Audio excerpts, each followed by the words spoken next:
Pernah kepikiran nggak seberapa hancurnya mental sebuah generasi sampai-sampai mereka tuh rela ngetawain fisik dan penderitaan orang lain cuma demi nambah followers? Kalau belakangan ini lu sempet senyum dan ketawa ngeliat tren video ngeledek penyandang disabilitas yang lagi viral, selamat, berarti empati lu udah mulai mati.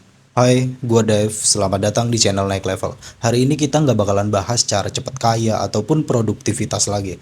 Jadi hari ini gua bakalan bahas ataupun ngebedah suatu fenomena yang bikin gua muak banget.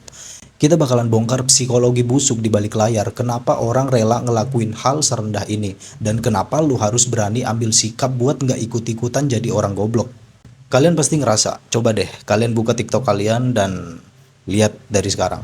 Lu bakalan gampang banget nemuin orang-orang yang bahkan kreator besar sekalipun yang dengan sadarnya meniru, merekam, dan menertawakan gerakan orang-orang dengan disabilitas fisik ataupun mental.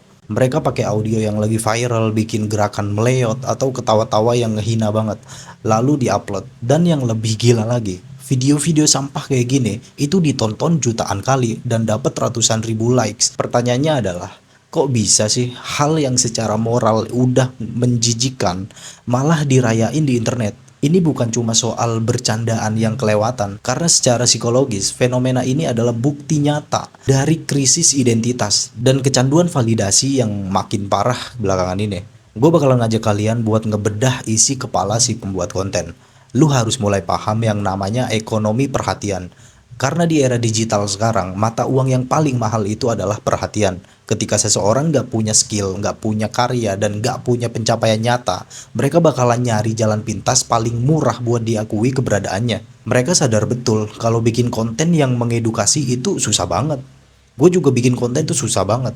Tapi bikin konten provokatif yang memancing amarah atau kontroversi itu gampang banget buat viral. Karena algoritma media sosial itu buta sebenarnya. Dia nggak punya moral. Dia nggak peduli video itu menginspirasi atau merendahkan. Yang algoritma tahu tuh cuma satu. Kalau video itu bikin orang berhenti nge-scrolling dan ninggalin komentar, mau itu komentar pujian kek, cacian kek, video tersebut bakalan terus didorong ke beranda jutaan orang. Pembuat konten ini sebenarnya sedang mengemis dopamin. Kenapa mereka nggak ngerasa bersalah? Karena di dalam psikologi massa, itu ada yang namanya efek deindividuasi. Waktu seseorang berlindung di balik layar HP di kamar sendirian, mereka kehilangan kesadaran diri dan rasa tanggung jawab moral. Karena layar HP itu bertindak sebagai perisai yang mematikan empati. Waktu mereka bikin video lelucon itu, mereka nggak ngelihat langsung wajah kesakitan dari penyandang disabilitas. Mereka nggak ngelihat tangisan orang tua yang berjuang berdarah-darah setiap hari supaya anak mereka yang disabilitas bisa hidup mandiri dan dihargai layaknya manusia normal. Buat si pembuat konten, korban yang mereka ledek itu cuma karakter fiktif di internet. Mereka tuh lupa kalau ada manusia nyata dengan perasaan nyata yang lagi mereka hancurkan harga dirinya. Berhentilah berlindung di balik kata dark jokes. Banyak banget pengecut di luar sana yang pas ditegor itu malah selalu bilang, aduh baper loh, ini kan cuma dark jokes, jangan kaku amat lah jadi orang. Coba nih, gue mau berpendapat komedi gelap atau dark humor yang cerdas itu biasanya menargetkan sistem yang menindas, menargetkan penguasa, atau menertawakan tragedi hidup si komedian itu sendiri. Tapi lu sadar nggak, saat ini lu malah mengarahkan candaan lu ke kelompok rentan yang posisinya lebih lemah dan nggak bisa membela diri.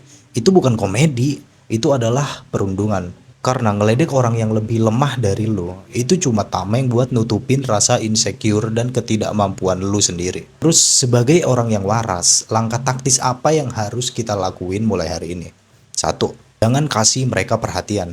Ini poin paling penting sebenarnya. Kalau lu ngelihat video sampah kayak gitu lewat di beranda lu, ya jangan pernah tinggalin komentar, meskipun itu komentar marah ataupun hujatan. Lu harus ingat, algoritma menganggap komentar marah lu sebagai engagement yang bikin videonya makin viral. Jadi jangan pernah ngasih mereka panggung dan jangan biarin jari lu itu keklik apapun ataupun nge-likes itu jangan pernah. Lu harus mulai berani buat report dan block secara brutal.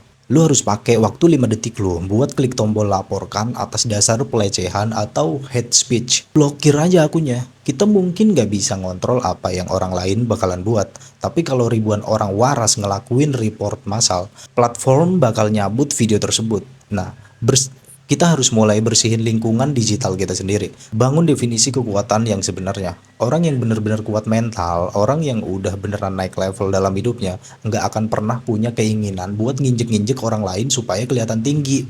Orang yang kuat menggunakan kekuatannya buat melindungi yang lemah, bukan menjadikan mereka badut tontonan. Jadi jangan pernah biarin empati lu mati cuma karena lu takut dibilang nggak asik sama teman-teman lu yang ikut-ikutan tren.